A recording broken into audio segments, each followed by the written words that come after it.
सर्वधर्मस्वरूपिणे अवतार वरिष्ठाय श्री रामकृष्णाय ते नमः। সকলকে আমার সশ্রদ্ধ অভিবাদন। আজকের এই পবিত্র সন্ধ্যায় আমরা খুব গর্বিত যে আমাদের বহুদিনের একটি ইচ্ছা আজ বাস্তব রূপ পেয়েছে। আমার পিতা এবং আমার মায়ের নামে উৎসর্গীকৃত এই বক্তৃতা মালার বার্ষিক বক্তৃতা মালার আজ প্রথম বক্তৃতা, সেটি প্রদান করবেন শ্রদ্ধেয় স্বামী নরসিংহানন্দজি মহারাজ। তাকে আমার প্রণাম জানাচ্ছি। শ্রদ্ধেয় সুপর্ণানন্দজি মহারাজ, যিনি আমার শিক্ষক, রামকৃষ্ণ মিশন কলেজের আবাসিক মহাবিদ্যালয়ে, তাকেও আমার প্রণাম জানাচ্ছি। এখানে উপস্থিত আছেন আমার অগ্রজ এবং আমার পত্নী। আমার দিদি আসামে থাকায় আসতে পারেনি। আমি আমার মায়ের ও আমার পিতার পরিচয়টা পড়ে শোনাচ্ছি।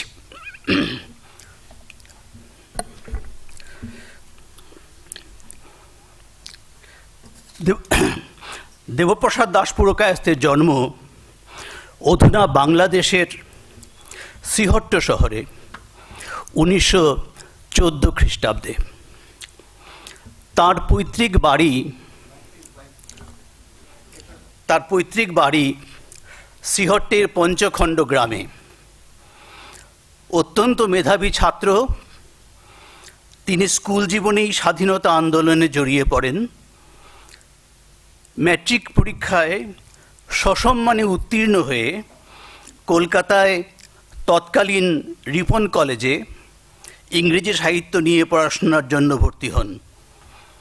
পরে কলকাতা বিশ্ববিদ্যালয়ে ইংরেজি সাহিত্য পাঠ শেষে পিতার মৃত্যুর পর পরিবার প্রতিপালনের দায়িত্ব ঘাড়ে এসে পড়ায় নানান পেশায় কাজ করে অবশেষে অধ্যাপনায় যোগ দেন। মধ্যবয়স থেকে তার স্বল্পায়ু জীবনের বাকি কোটি বছর কাটে অসমের হাইলাকান্দি শহরে। সেখানে তার পাণ্ডিত্যের খ্যাতি দ্রুত চতুর্দিকে ছড়িয়ে পড়ে।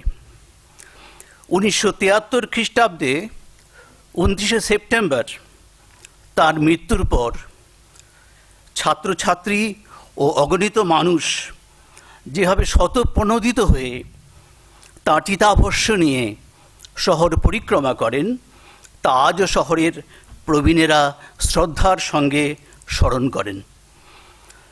শ্রীমৎ স্বামী নির্বাণানন্দজি মহারাজের কাছ থেকে দীক্ষা গ্রহণের পর তার শেষ জীবন সতত ভগবত চিন্তায় অতিবাহিত হয়েছে।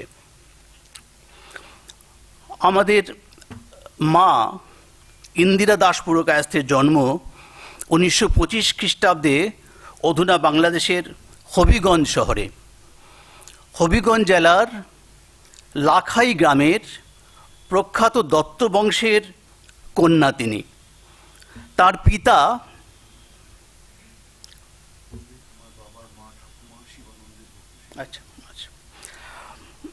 পিতা অখিল দত্ত ছিলেন প্রতিষ্ঠিত আইনজীবী ও হবিগঞ্জ শহরের একজন বিশিষ্ট ব্যক্তি।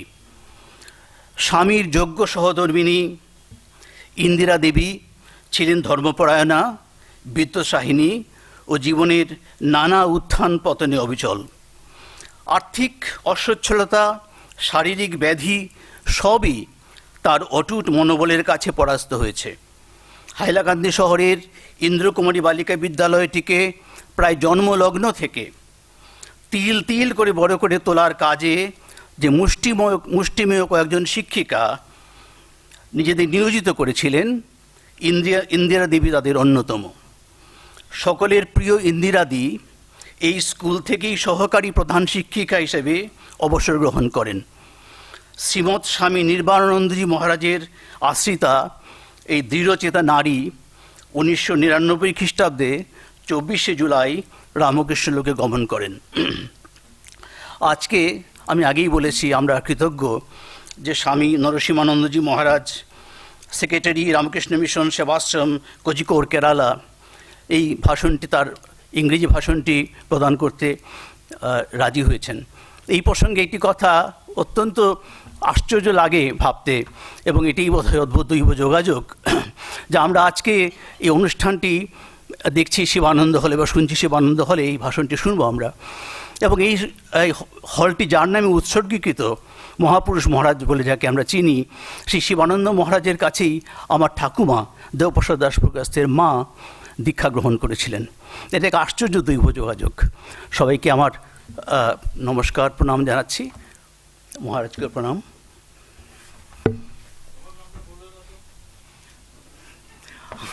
আমার নাম তীর্থঙ্কর দাস পুরকায়স্থ। আমার দাদা এখানে উপবিষ্ট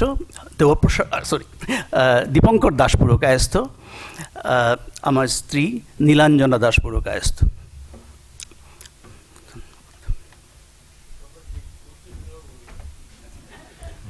আমাদের বলা কি দরকার আছে? আজকে মায়ের কথাই বলি।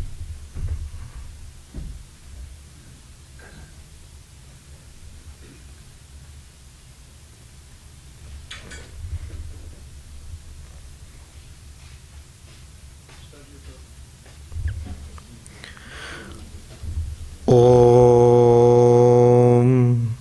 जननीं शारदां देवीं रामकृष्णं जगद्गुरुं पादपद्मे तयो श्रुत्वा प्रणमामि मुहुर्मुहुः। I offer my pranams to revered Swami Suparnanandaji Maharaj and revered Swami Sumanasanandaji Maharaj, and my namaskars to all of you present here. The subject of discussion today is the body-mind connection. It would not be a discussion, it will be a one-way traffic, but the subject of the speech today is body-mind connection. And I chose this subject because it has been a subject for deep thinking and study for almost 3 decades now.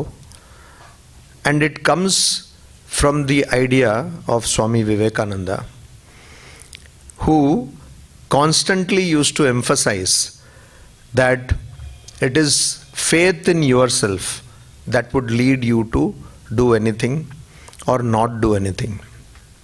He said, whatever you think that you will be, if you think yourselves weak, weak you will be. If you think yourselves strong, strong you will be. We all know, since childhood we have been hearing and we have been taught such teachings, not only from Swami Vivekananda but from scriptures, from the lives of great people, which give us lot of inspiration. And most of us think that that is purely psychological, that this makes a mark on your mind and you're able to do things in a more spirited way.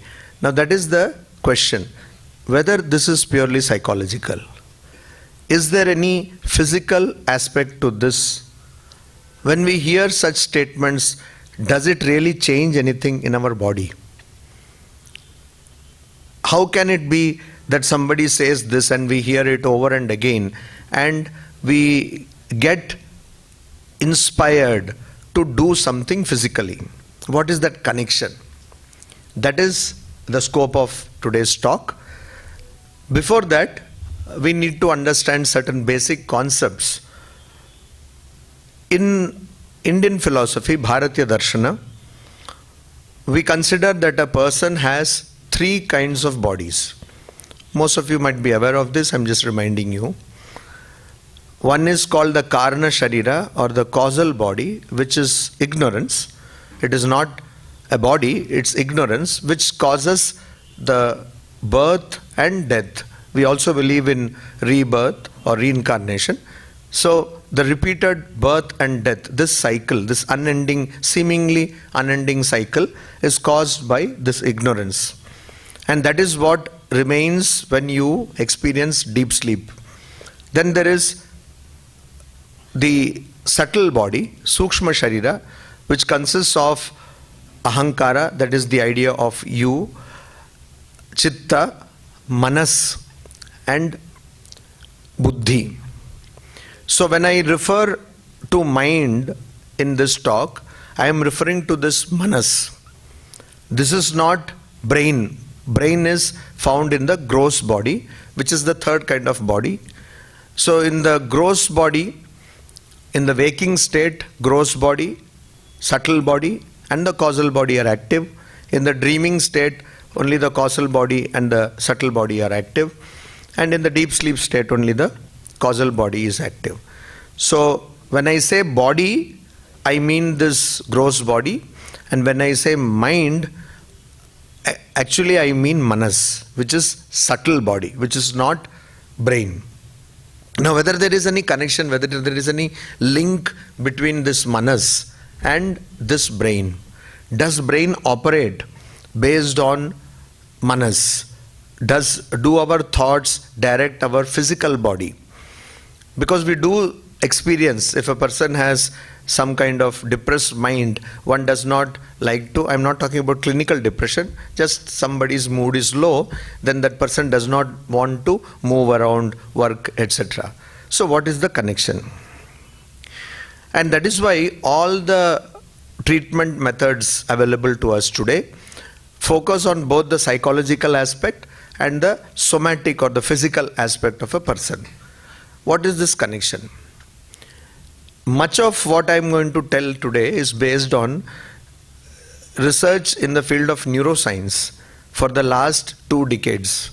In the last 2 decades, humankind has been able to unravel many things which happen in our brain.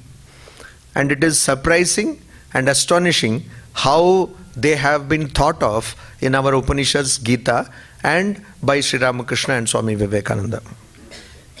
In the Gita, for example, in the 6th chapter, we find this tremendously empowering shloka, Uddharet Atmana Atmanam, Na Atmanam Avasadayet, Atmaiva Hi Atmano Bandhuhu, Atmaiva Ripuhu Atmanah.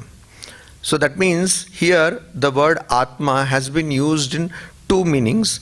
One is mind, another one is your self.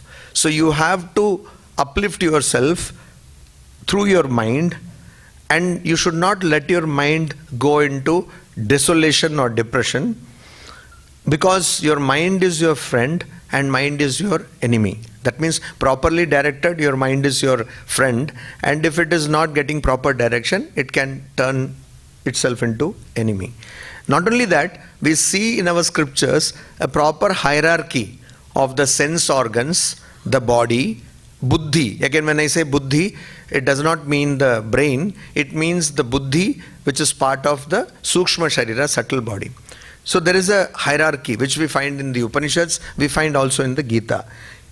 Indriyani Paranyahuhu, and the hierarchy has been thought of in the form of a chariot, where all these Indriyas are there, and then the chariot example comes in the Kathopanishad, and mind is above Indriyas, and above mind again, Manas, is Buddhi, and beyond Buddhi is your true self.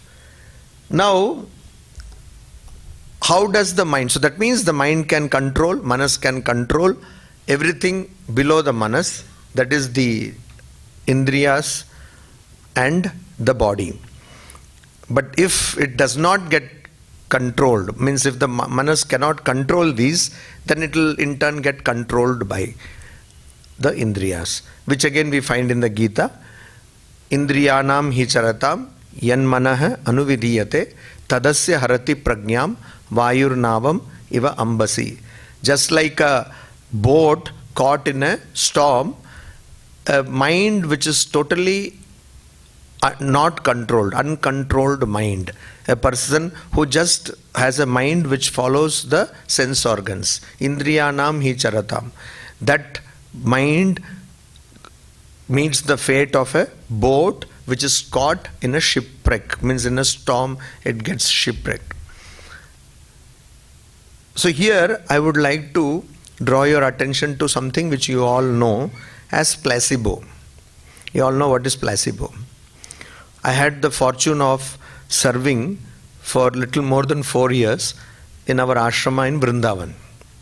We have a big hospital there, and this ashrama was started in 1907.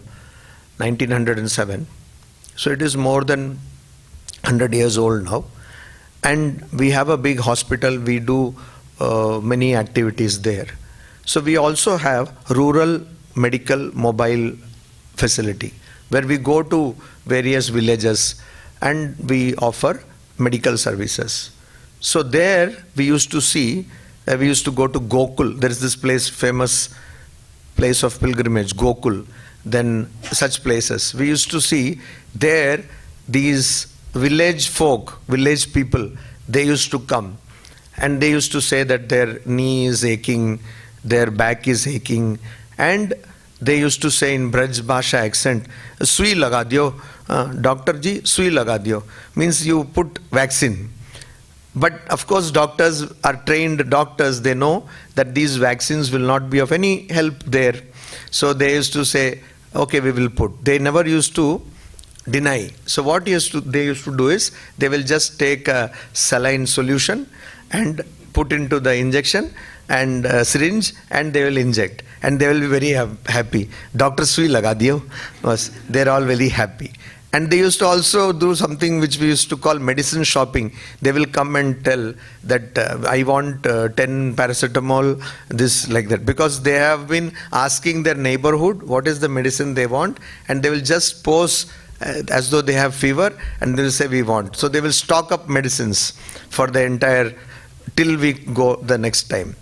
So this is placebo, where you are made to believe that you have been given medication, but actually there is no medication. And yet, your body responds to it. So this area in neuroscience is something which is being studied even now. Our brain is such a wonderful organ of our body that the more we study, we understand, the less we know about it, little we know about it. So placebo actually affects this phenomenon called the placebo effect. It affects all the neural pathways. Neural pathways are nothing but just like electrical connections. These neural connections which are responsible for our movement, our thought, and our practically all the activities.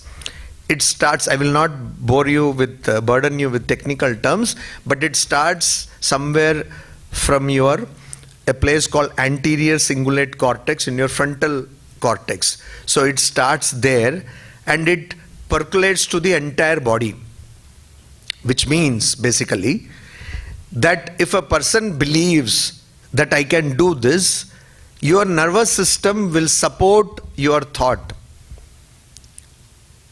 If you believe that I can run in Kozhikode, I am now staying in Kozhikode, there we have this Olympiad who won us a gold medal, P.T. Usha. So if you think that you can run faster than her, in fact, your nervous system will support that.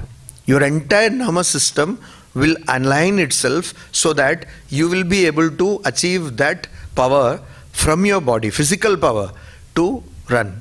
So when Swami Vivekananda says, whatever you think that you will be, it is not just an inspiring quote, it is true at the level of the physical body also. This is a big thing we understand now, a huge thing. And as I will show with some examples, how profound this is, how it has changed the very idea of what we do in our life. So if you are from morning till evening hearing words like you can do it, you will be able to do it, it is easy for you, you will be able to do it with greater ease than if you are hearing from morning till evening, "Tomar dara ki ar hobe, what can you do?" Like that. So if these statements you are hearing, then your body will lose its power and strength to actually work. This is a tremendous thing. So what happens when this placebo effect happens? We all are aware of hormones like dopamine and endorphins. So we see, now we can do this. A patient comes to the researcher, or a person who is volunteering for research comes to a neuroscientist.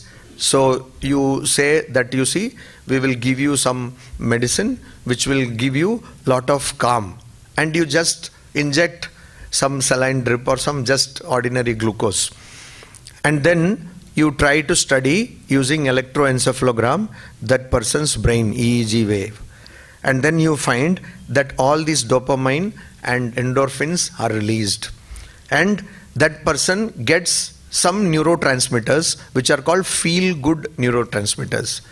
These are neurotransmitters which typically you feel when you have, say, in a summer, a typical very disturbing, terrible Kolkata summer, you have nice food full of, and then maybe some ilish also, and nice payas and all. You have, Belur Math has very intense payas. So all that you have, and then when you feel that siesta, that slumber in that afternoon, just before that's a wonderful feeling.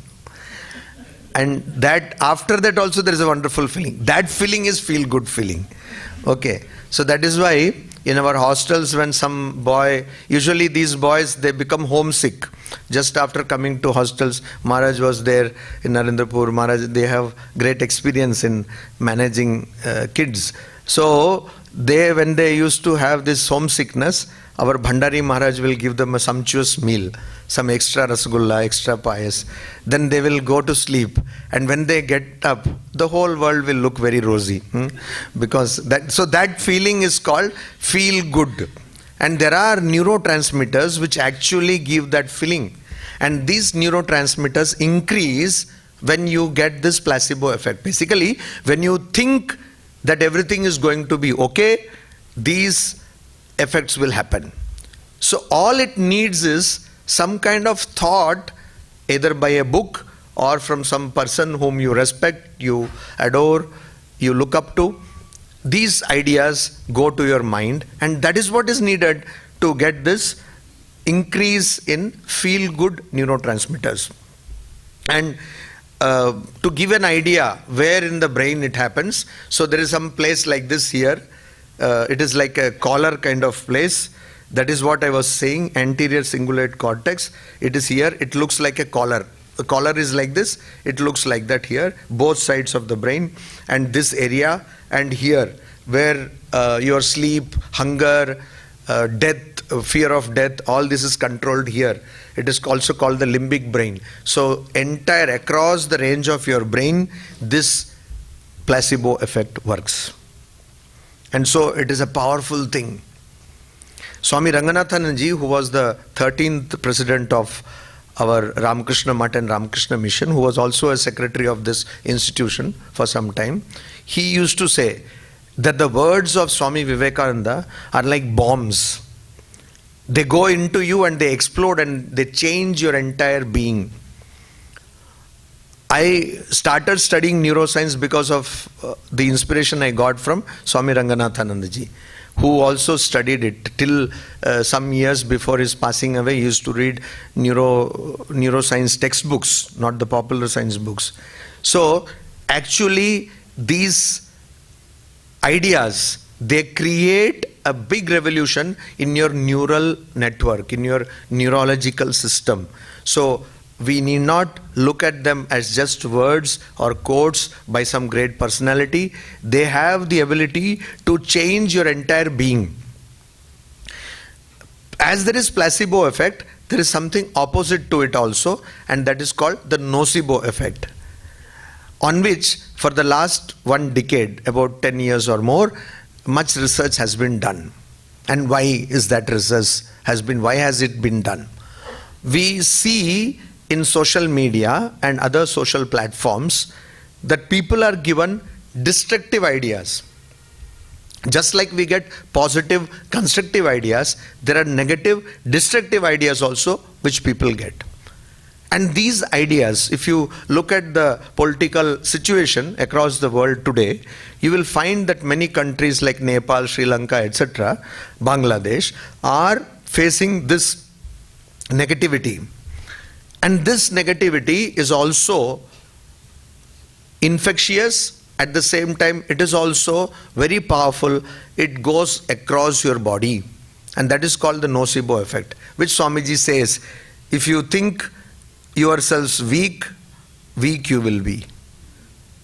So actually Swamiji has talked about both the placebo and the nocebo effect. So nocebo effect means if I tell you that, see, it will be very difficult for you to walk down the stairs, you will really be hurt, it will ache, etc.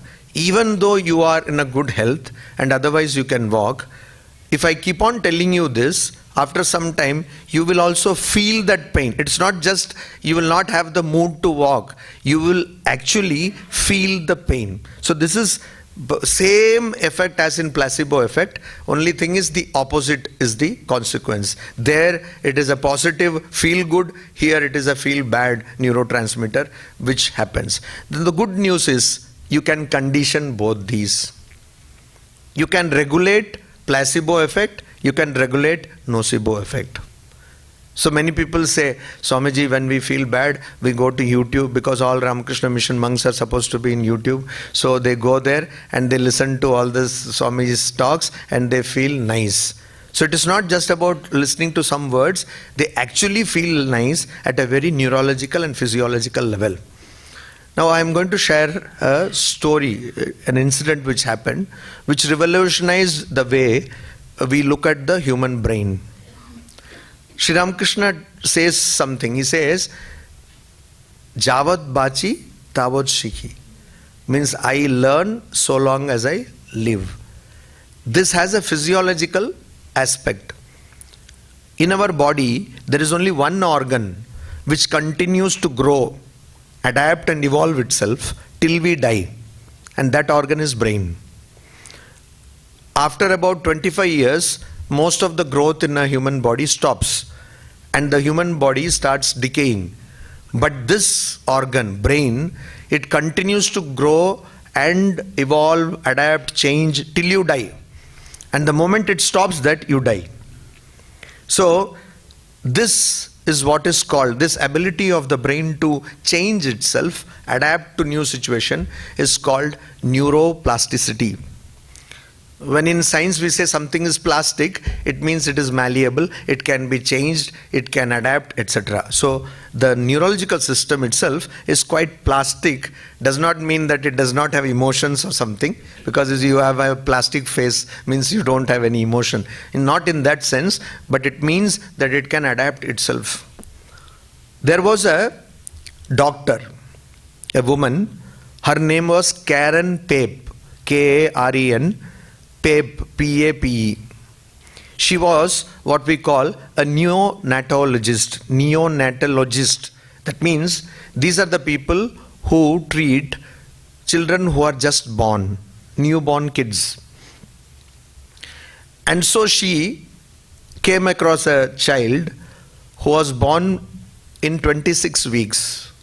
We know usually it takes 10 months, that means around 40 weeks, or 38 to 40 weeks, 42 weeks for a child to be born healthy birth. But this kid was born, a boy, was born in 26 weeks.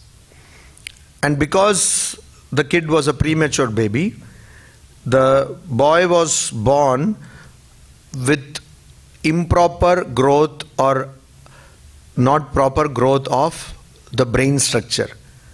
And so in the right side of the brain, the boy had bleeding while the boy was born. And so because the boy had bleeding, it is at the age when usually a baby starts walking, this boy could not walk. Because the right side of the brain, which used to control left side of the person, that is leg, was having problems. So this boy walked exactly like a spasmic child would walk, with great difficulty. So this Karen Pape, she studied this boy. And after many years, she again saw the boy. She was continuously treating him. And then this bleeding had cured, and the brain at the right side had cured. But when Karen asked this boy to walk, he was walking exactly like before, where he was walking like a spasmic child. And then Karen asked him to run. So he ran exactly like any healthy child. Not only ran healthily, but also took turns, like a child will run, baby will run too fast with all the swerves, turns, etc. So this showed Karen that the brain had adapted itself.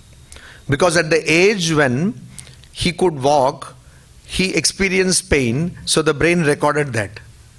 But the age when he could run, he had no pain, he had been treated. So the brain recorded.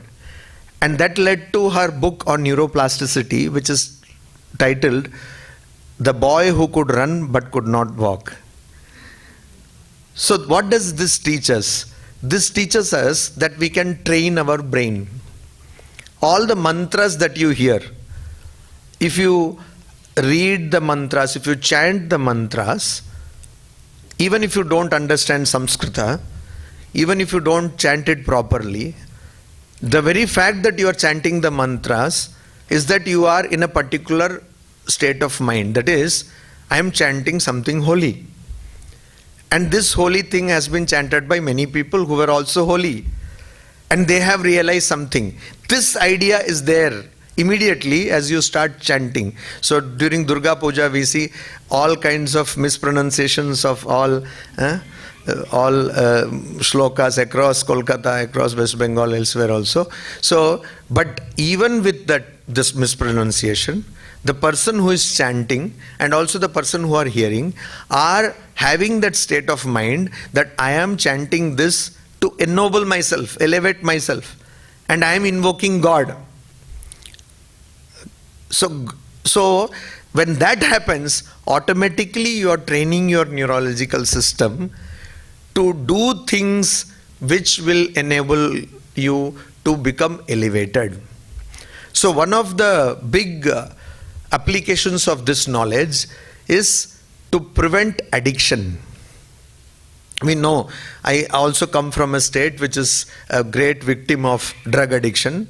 Uttarakhand is one, Punjab is another.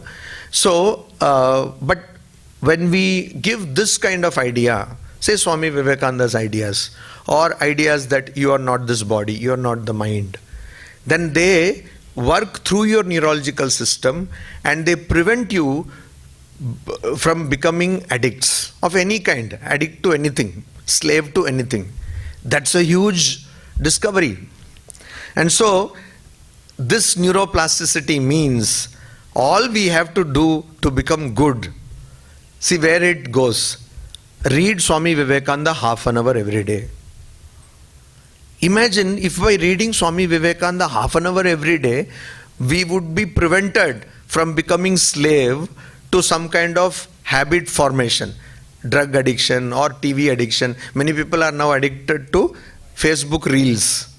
They are always on the Reels. Okay, so more than real life, it is real life. We can prevent ourselves from becoming that if we constantly expose ourselves to such thoughts. And there are certain things which are happening automatically.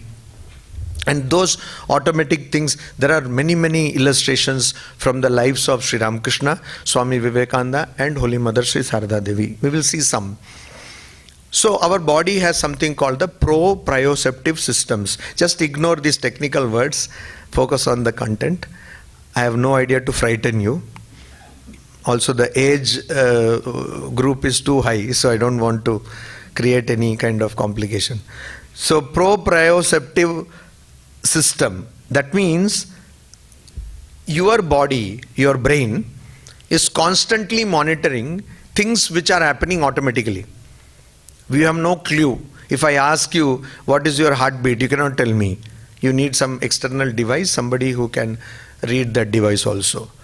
But the brain is constantly monitoring. Not only that, you are sitting somewhere, and if you sit, for example, those of you who travel by train, if you have a berth, higher berth, and you sit there, automatically your brain starts being more careful about your balance because it's sitting on a height.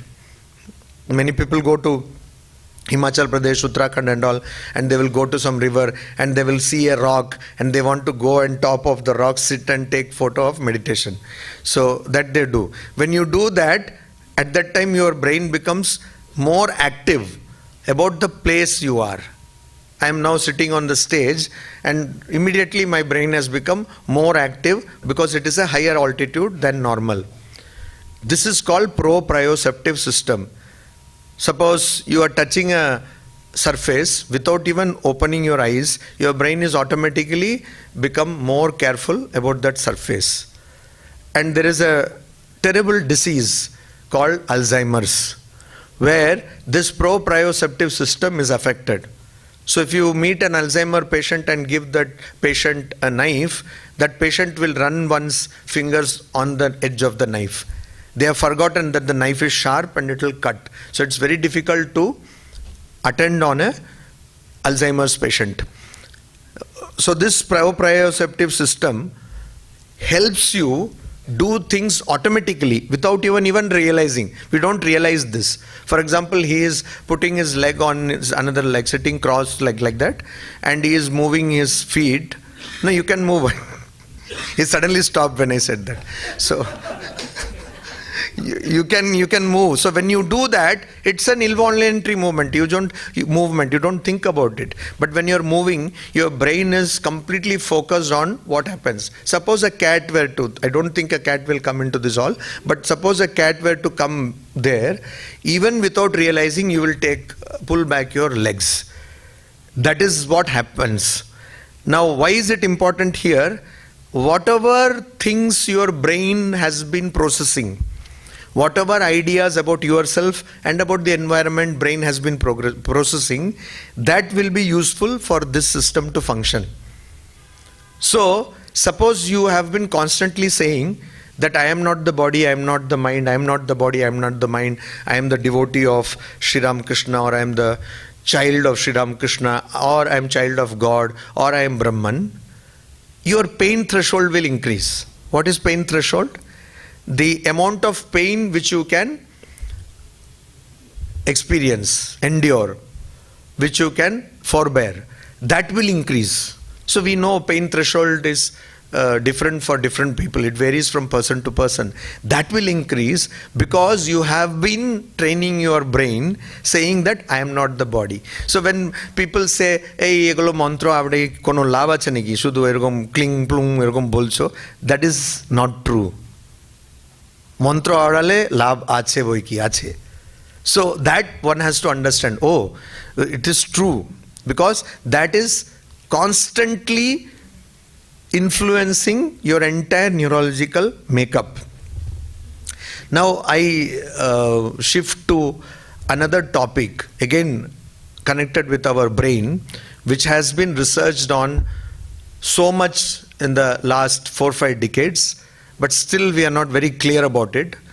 And that also is not just present in the brain, it is present throughout our body. In our body there are different kinds of nervous mechanisms. Some you might be knowing: parasympathetic nervous system, sympathetic nervous system, then that which is controlled by the central nervous system, etc. So each portion, each point in our body has a nervous mechanism, neurological mechanism. Now, we all know that when we see somebody laughing, it is infectious. Suppose I were to just stand before Sumana Sanji and then just smile like this. He always has a smiling face. But even if I go and stand like that and smile, even if he is not in a mood to smile, which is rare, he will smile. Because that is infectious. You know, when we see babies smiling, very infectious, we smile. And babies also, when they see other babies crying, they start crying. Infectious. Another thing infectious which I don't want you to do here is yawning. Because once one person starts yawning, all the rest will follow. Yawning is infectious. Also, when you see somebody falling down and getting injured, you feel some kind of pain. That also is infectious. Why do these things happen? Have you ever wondered? Most of you might know. They happen because of a phenomenon in our body, brain and other parts also, which is called the mirror neurons. Mirror, because you can look into the mirror and probably find yourself, your body you can find. That also flipped version. So, mirror neurons. Why did this happen? We all have come from monkeys, that we understand by the behavior of some people we see. We have all come from monkeys. And we have some remnant of monkeys, like the portion of tail, etc. Bangla te bole na, leg, shanto shisto, nej vishisto. So there are some people with good tails also. So like that we have some remnants. One of the remnants of our primate ancestors is this mirror neuron. Why is it necessary? We find today this predominantly affecting both birds and monkeys, all kinds of primates, all kinds of monkeys. Why is it necessary? Suppose there is a group of monkeys, herd of monkeys, and they want to take rest, retire for the day. So don't worry, not much time is left, so you will also retire. So retire for the day, and then the immediate problem is whether it is safe to go to sleep, because there will be predators. So whether it is safe to go to sleep. And then the leader of the herd goes out and sees whether there is any movement of any predator and comes in and yawns. So all other people yawn. That's a means of communication where this herd leader is telling, now it is okay, go to sleep. I don't know how many of you have watched monkeys laughing. I don't want to mimic it, it will look really bad. But monkeys also have a way of laughing. That also is a way of communicating to the group that it is all okay now. Okay. And when a monkey sees another monkey getting hurt in a traffic accident or something, you might have seen many videos shared on the social media that many other monkeys go there. So they cannot not do that. Means they will automatically go there because of the mirror neuron. Why so much mirror neuron? Why so much neurology? The whole point is to make you understand that spirituality as we understand, as Sri Ramakrishna taught us, Swami Vivekananda, Sri Sarada Devi and others, and Vedanta as it teaches, is not different from, or it is not separate from physical or mental training. So if Swamiji says a person who is a Vedanta, if you are a teacher, Vedanta will make you a better teacher. If you are a farmer, Vedanta will make you a better farmer. It is completely true, both in the spirit and in the letter. How do we know that? We have this, so what happens? You know, when a child, the younger the child, these mirror neurons are pronounced, means they work very clearly. That is why when a child sees somebody hurt, the child will start crying. Sees somebody little terrible and all, start crying. Strange people, sometimes they cry seeing monks also. So strange people, because strange dress, so they start crying. Because, and all other children will follow suit. So because this mirror neuron is pronounced in a kid, we, through our training and so-called education, we damage that mirror neuron system of a child. So when the child becomes little older and becomes an adult, even then this mirror neuron is working, but constantly the child is thinking, that doesn't bother you, this doesn't bother you, that is not your concern, and then finally loses all empathy. But what happens when a person does sadhana? We know, Sri Ramakrishna also says, and in scriptures also we know, a person becomes like balaka, balakavat, pishachavat, unmattavat. Unmatta means mad. Pishacha means a person who is not very clean, etc. That is called pishacha. Pishacha does not mean ghost. And balakavat. So here in Upanishad and Gita we find these kind of ideas. Balakavat, like a child. These mirror neurons become more pronounced, more active in a person who has achieved that higher spiritual state, which is what we find in the life of Sri Ramakrishna. You know this incident where Sri Ramakrishna gets hurt physically when somebody, he says, it is hurting my heart when somebody is walking on grass. Then there is this other incident where two boatmen were quarreling and one person thrashed the other person and Sri Ramakrishna's back became reddened. So that happens why? Because this mirror neuron is more active there. And that is why they don't just see somebody suffering, they suffer with them. In Sanskrita we have a wonderful word called Saha Anubhuti. There is no parallel in English. Empathy does not come close. Sympathy is totally different, but empathy is also not close. Saha Anubhuti means you experience with that person. When Swami Vivekananda wrote the famous appeal for plague work, and if most of you have read that appeal, if you have not read, please read it, or those who have read, please reread it. He says that if you are in Bengali, if you are in happiness, we are happy. If you are dukkhito, we are also dukkhito. So that is sahanubhuti. Whatever you experience, I also experience. That happens because of this mirror neurons. Now, what exactly happens when, in Sri Ramakrishna's life, when somebody goes into samadhi? So samadhi, it has been researched, it has been found to have parallels with deep sleep. That does not mean if you are going to deep sleep, you are going to samadhi, because deep sleep obviously is involuntary. Samadhi is also, it's voluntary. It is a state you can take yourself to by years of, maybe lifetimes of training. So what happens there is, this deep absorption on a particular thought or a particular thing will take your brain away from all other stimuli. So when a person is in samadhi, that person means bhajya bodh shunno. There is no bodh or awareness. It is not to be confused with consciousness. Awareness of external stimuli. So that happens. So this can happen for anybody, even if you have not experienced samadhi. If you focus on a particular thing constantly, then you will forget every other thing. I will give you an example. Many times we find that in our home somebody has fallen sick, or sometimes, very rarely, unfortunately, someone has met with an accident. So we usually, who have lot of routines, like morning I need this type of tea, along with that this type of biscuit should be there.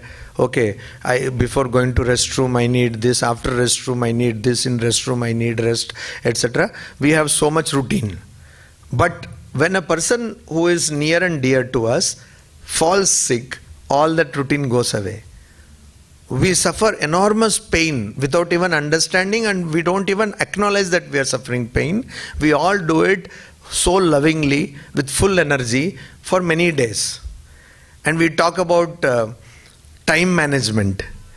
That time we are able to manage all time. We are able to do all work, everything, but attend to that person, because you are completely absorbed in that point, in that activity.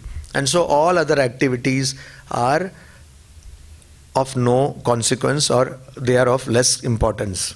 So that is what happens when Sri Ramakrishna enters into Samadhi. The general method of our controlling our body, etc., is called DM in neurological language. That means default mode network.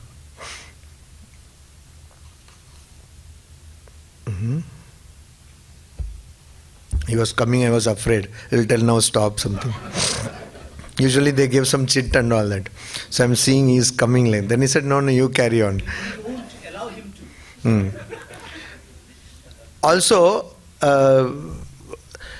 opposite also happens.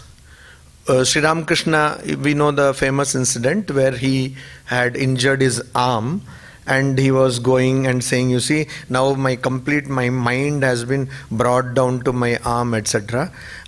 So pain in the body will take you away from these things we know, but it is actually happening in your brain. So this will take you away from your concentration, and with that pain it will be difficult for you to do your normal activities. The Gospel of Sri Ramakrishna, English translation of Gospel of Sri Ramakrishna, was done by a Swamiji whose name was Swami Nikhilanandaji Maharaj. And he is also the same Swamiji who was an editor of Prabhupada Bharata, and during that time in Advaita Ashrama he wrote a book on Sri Ramakrishna, and which has been given a foreword by Mahatma Gandhi. So at that time the head of the ashrama was Swami Madhavanandaji. So this Swami Nikhilanandaji started a center in New York. There are two centers in New York. Across there is a river, and the other side one center, this side one center. The first center, which was started by Swami Vivekananda himself, was in 1894, where Swami Sarvapriyanji is there. And the other center was started by Swami Nikhilanandaji. It is called the Ramakrishna Vivekananda Center of New York, where Swami Yuktatmanji is the head now. So there, it was the time when Maharishi Mahesh Yogi had become very popular. He had become popular because he influenced those singers or musicians called Beatles, and they were his disciples, so he became very famous. And he used to teach something called transcendental meditation. So once Nikhilanji was giving a talk in that center, and in Vedanta Center of Ramakrishna Vivekananda Center of New York, and there a person asked, Swami, do you know anything about transcendental meditation? So Swami Nikhilanji said, I don't know anything about transcendental meditation, but I know about dental meditation. So Sri Ramakrishna, we know in the Gospel we find it. He says that when a person has this dental problem, then whatever that person does, constantly that dental pain will be there. Similarly, you have to constantly think of God, whatever you do in your life. So this is a good example of how pain can take your mind away from. So always this dental meditation, some people have to do. As I told you about this proprioceptive mechanism of our body, there is this interoceptive mechanism. That means your body is constantly getting, suppose I touch this is stimuli, okay, touch is a stimuli. I understand that I have touched something and my brain immediately processes and says it could be plastic because I have done that, and all these ridges and all I am able to understand. But what about internal stimuli? Does our brain process internal stimuli? Yes, it processes. We don't know. So the moment your body goes low on sugar for diabetic people, it will immediately tell you that your sugar is going low. How do you understand that? That is happening because of this interoceptive. But it is deeper than that. Suppose you have been telling yourself, we have in Vedanta sadhana chatushtaya, 4 aspects of sadhana. Viveka, Vairagya, Shamadamadi, Shatka Sampatti and Mumukshutva. Most of you know this. So you have been conditioning your mind and body. You are conditioning your body and manas about this way of living. And suppose somebody who is not following these, suppose somebody is living what we call a bohemian lifestyle, does not care about anything, jachatai, whatever, jotechachari, so lives like whatever. Most people are like that nowadays. It was called also charvaka. Rinam kritva ghritam pibet. So now you have MasterCard, American Express, and all those things are there, Visa card. So rinam kritva ghritam, I don't know whether they drink ghee or something else, something they are drinking. Bhasmi krita dehasya, bhasmi bhutasya dehasya punaragamanam kuta. So once the body is converted into ashes, where does it come? This is the classical question of the charvaka. Charu means beautiful or even sweet, and vak means statement. So people who have a sweet statement, very nice. Khave dave bhalo kore thakbe abar ki. So like that. So when you meet somebody who has this kind of an idea, what happens is, you see, there is this famous book by Malcolm Gladwell. I don't agree with him completely because some of his research is flawed, but he has written a book called Blink. So there he says, and it is a truth, it is true, it's a fact, that whenever we have to judge something, that judgment or evaluation or assessment we do in the first few moments. Suppose you watch a painting and there is an art critic. The art critic, she evaluates that painting in the first few seconds and then goes on to write that review, taking so much time. But whether it is good or bad, etc., has been decided in the first few seconds. Similarly, when we meet a person, we immediately decide whether that person will be, means when we meet somebody, we already decide whether that person will be amiable, whether we can talk to that person further. How do we decide this? This is based on our neurological conditioning.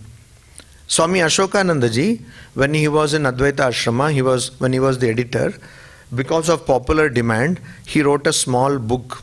For many, many years, the author's name was Ananda. Later on, in 2006 or something, the name was put Swami Ashokananda. It is published from Advaita Ashrama. Spiritual practice. There, so it's a wonderful book. If you have not read it, please do read. So there, Swami Ashokanji says, when you start your spiritual life, you will feel people around you are not aligning with your life goals. So you see that people are all partying, they are talking only about worldly things. There is nothing ennobling or elevating which they are talking about. But if you constantly do spiritual practice, gradually your company will change and people who are like-minded will become your friends. Why does that happen? It has a very strong neurological basis. So this also, if you carefully eat food, when you eat food you see, which in old age most people do. Post 40 everybody eats, even if they eat something which they don't have to or they should not because of their physical condition, even then they are aware that I did this. So when you do that, this system is working. Seeing the food, though you have not seen how it was cooked, you have not tasted, you will be able to understand whether that food is good for you, etc. So many people can avoid stale food and food poisoning is avoided. There is a mechanism which is working in us which helps us do this. And that is what is happening when Sri Ramakrishna, you see, Naren, he tests Sri Ramakrishna. He puts a coin under the mattress. And Naren was testing, and Sri Ramakrishna encouraged. He said, Dine dekhbi, ratre dekhbi.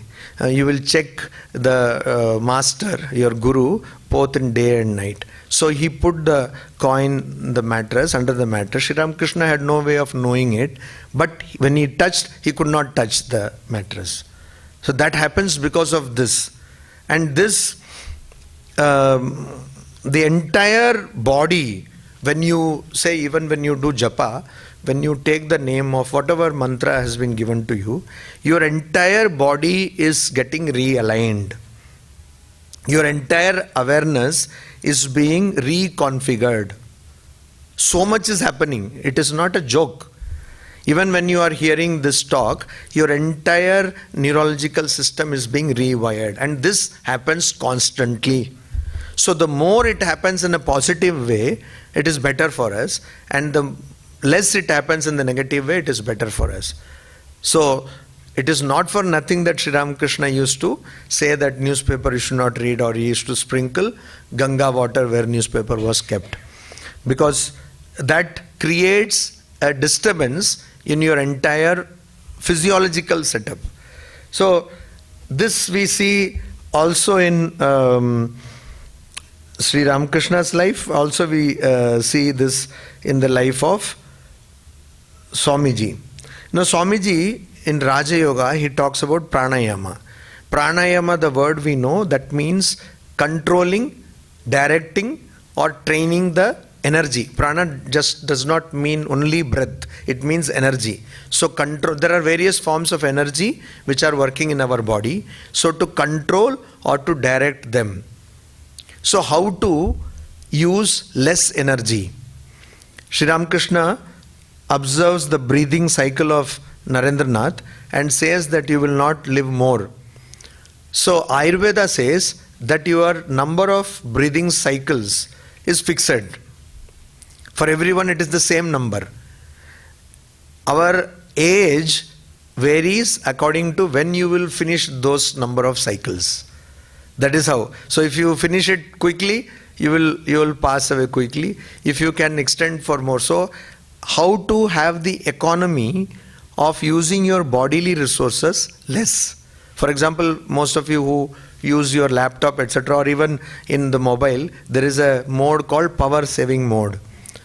So we, by doing proper bodily practices like yoga and also by doing proper prayer, meditation, bhajan, we can enter into this economical mode of using energy. So that consumes less and less energy, and that keeps your mind in a calm state all the time. So usually when we have to tell something to the boss and also the boss in the house, we see what is the mood, like what mood? No, this is Maharajar mood ta bhalo hai kon jan. What mood? So that happens because you are constantly, so whenever you are in a mood of high energy drain, it has been a long day and much of your energy has been drained, you will immediately become annoyed at the slightest pretext. That is because of the mood. But if you can constantly think of God, see, wonderful, Sri Ramakrishna says, your mind is of 16 parts, give 1 part to the world and 15 parts to God. That means if you can constantly be established in this higher absorption mode, then you will not drain much energy. All this so-called, we have seen that in many people, both monks and householder disciples. I have myself seen, so senior monks might have seen more. And you can see that they are able to handle tremendous pressure and tremendous activity without being disturbed or perturbed. So that is because of their being absorbed in a higher state. It is much like, imagine you are always in deep sleep. I hope nobody is sleeping. Imagine you are always in deep sleep, but you are also acting, working, you are active. So that is what happens when you are constantly thinking about a higher strength. So there what is happening, you are positioning your brain in a higher thing, and that is kind of auto-suggestion. We call it auto-suggestion, and that happens. Holy Mother, many people have told, in fact many people have told this about Swami Bhuteshananda ji also. I have heard from many that when they used to go in his presence, when they were in his presence, their mind used to automatically get calmed. I have heard it from many devotees and from many monks also. So how does that happen? How does that happen? So here many things are happening. One is what I talked about, mirror neurons, that is happening. And the second thing is, when you are going to that person, you are automatically going in a frame of mind thinking that all your problems will be solved. For example, we know of Abhayanandaji, who used to rarely talk, only used to say and for that people means not people from all walks of life, famous people, they used to go and for hours together they used to talk to him.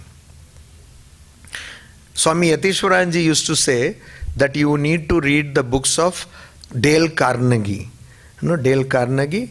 He used to say that first what we need is having a gentle behavior. And that Dale Carnegie, we know, has written a famous book, How to Win Friends and Influence People. In that book, he recounts an experience where he met a woman, and this woman went on talking non-stop for many hours. And later on, he could not speak one word as she was talking. Later on, she said, "You know what, Dale? You are such a good conversationalist." So, when you go with the idea that all my problems will be dissipated in this person's presence, automatically your body, that is what is called autonomic activities, means things which happen automatically, that takes over and your entire body becomes calm. Now I quote from Swami Vivekananda, who in his commentary on the Patanjali Yoga Sutras, and I am very fond of this portion of Swami Vivekananda. He says, he is explaining a Yoga Sutra which has this word Sattva Samshuddhi in that. And he says, the first thing that you are becoming religious is that you are becoming cheerful. He says, long face can be because of dyspepsia, not because of religion. Dyspepsia means indigestion. Sometimes I say constipation also. So if you are constipated, and actually there is a phrase, constipated faces. If you see in English, we use it's a figure of expression, constipated faces. Banglar pacher moton. So that you say, so that means when you are in a mode like that, what happens is this, our lower abdomen, it is closely connected with what we feel. Whenever you feel totally disturbed, your stomach gets upset. So this visceral area, it's called the visceral area, where you have intestines, stomach, everything, that is too sensitive to this. Similarly, if you are always cheerful, that is connected to that. If you have a bad stomach, you cannot be cheerful. That's what Swamiji says. But if you are constantly thinking of ennobling ideas that I am not limited, I am not this body, you will constantly be cheerful. And that being cheerful will in turn affect all your other activities. If you are cheerful, you will be able to manage problems, because life will have problems, manage problems, etc. Holy Mother says a powerful message. She gives a powerful message. She says that dukkho, sorrow, is Bhagavaner Dayar Dan. That when God becomes highly pleased with you, God gives you dukkho. That means God is giving you more power to bear suffering or pain. That means God is giving you higher pain threshold. And that's a great thing. So, to be composed under grief, if you constantly practice it, which Holy Mother Sri Sarada Devi did, if you do that, then small things, most of the times your life will become much easier to live. See, our problem, as we say, is not about the higher values. It is never about the higher values, which we don't understand. We think our problem or conflict is with the higher values. It is never with the higher values. We don't, unless we are a psychopath or a sociopath, we will not say you have to kill other people or disrupt other people's lives. Our problem is always how to deal with the small problems which we face. And imagine Swami Vivekananda comes with this statement, my God the ignorant. If you read the lives of Bill Gates, Steve Jobs, and also Tesla, not Tesla, Tesla owner, Elon Musk, not Tesla, Tesla owner Elon Musk, they all say one thing, that they had no patience for fools. So, they might be great people, they might be great inventors and industrialists and all that, but Swami Vivekananda on the other hand says, my God the ignorant. And I know from experience, it is very difficult to deal with a person who is not having even average intelligence. It is very difficult. You can deal easily with the wicked. Swamiji says, my God the wicked. He says, my God the wicked. Swamiji says, even wicked is my God. That you can deal easily. But to deal with a person who does not have even the minimum intelligence is very difficult. But Swamiji says, my God the ignorant. How can you deal with that kind of people? Once you are rooted in a higher absorption state, you can deal with such people. Because then you don't give much importance to intelligence itself. Intelligence in the sense IQ intelligence, not the higher intelligence. So, all these things we can do if we constantly think about ourselves in a plane which is not just the physical plane. So doing japa, doing meditation, I think now they are coming for doing meditation and doing prayer, all this helps in a big way. There is a great connection between how our body functions, these physiological, psychological and neurological activities, and the entire lives of Sri Ramakrishna, Swami Vivekananda and Sri Sarada Devi. And to even to do parallels, draw parallels, this is possible now because of research in this field. We are completely surprised that at a very, very physical level, these things happen. At a very, very physical level, these spiritual experiences have a deeper significance. So, by reading the Gospel of Sri Ramakrishna regularly, understanding its import, meaning and significance, we will be able to change our lives. So reading what content Ramanuja, when he talks about, when he explains this word ahara, even Shankaracharya, Adi Shankaracharya, when he explains this word ahara, he says that it includes also the thoughts which you take into your mind.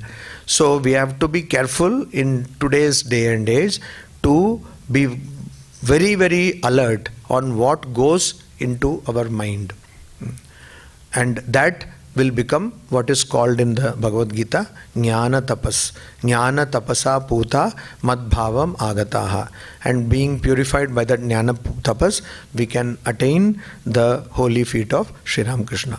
Om Shanti Shanti Shanti Hari Om Tat Sat Shri Ramakrishna Arpanamastu.